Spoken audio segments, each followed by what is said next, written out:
Right, let's do a video. Uh, it's just gone about 17 or 16 degrees here. My thermometer's dropped down above above my fireplace is a steel brace. I assume it's steel. I don't know. Anyway, let's get a fire going. Really not been feeling too good the past few days. I got aches and pains and out of breath, just walking, getting. And the other bit which I struggle with is forming coherent sentences. I don't know what's wrong with me, but I do not feel good. It's not a cold. It's not a flu. I don't have a temperature. But oh, yeah.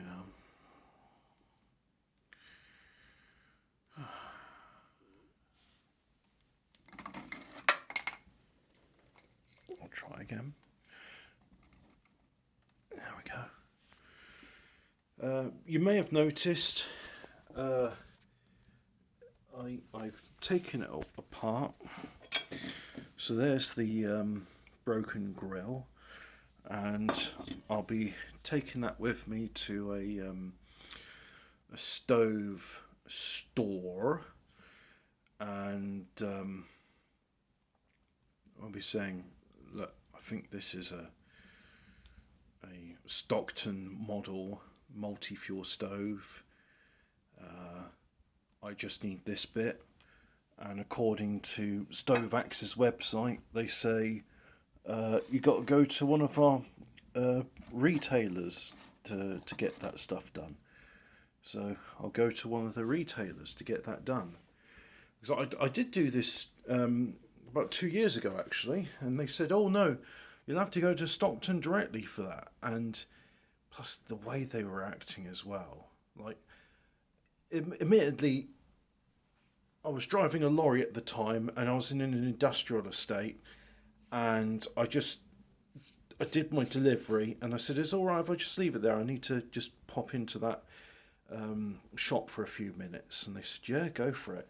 So I went in and I talked to them, and they just looked at me like I was shit on their shit. I mean, I didn't get any mud on their carpets, but they clearly weren't happy to have me there. And I said, well, look, I've got one of your products. I need a spare part for it. And they're just like, oh, no, we don't deal with that. It's like, no, quite clearly you don't deal with it. You don't want riffraff coming into your industrial estate shop. I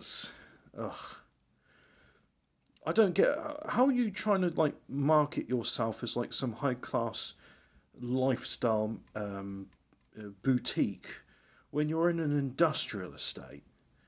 I mean, I don't know much about retail and marketing, but one of the things I do know is you need location. And an industrial estate to me doesn't engender the idea of, oh yeah, this is where the well-to-do with their country manners and their stoves come. But anyway, I'm not well-to-do, I'm poor.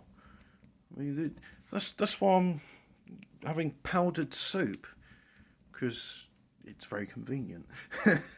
But no, I have this because there is there's no gas, and due to the nature of the lane, nobody on my lane can get heating oil delivered because it's too narrow for a fuel bowser to come in.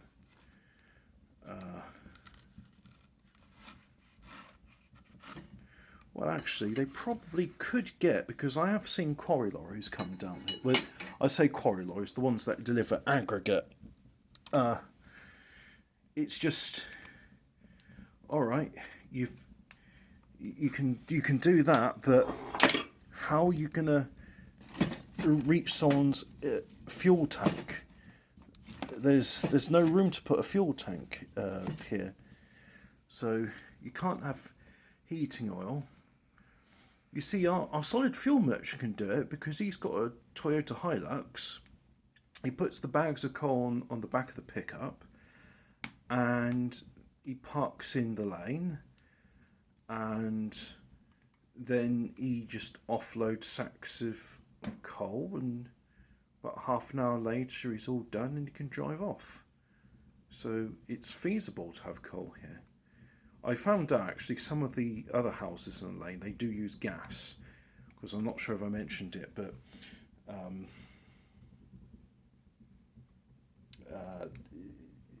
there was a gas leak last year, and so they were digging up the road.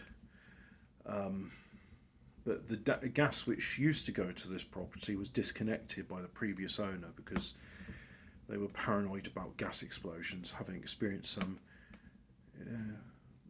back in the early 20th century. Yeah. Anyway, I think this fire's going. And I'll probably write something in the description about how I got on with the coal and did it all just spill out because the grill's not there anymore. We'll have to find out, but yeah, you know what? Actually, before I conclude today's episode, I just want to pick this up and put that there, like so, and there. I think that is a successful fire.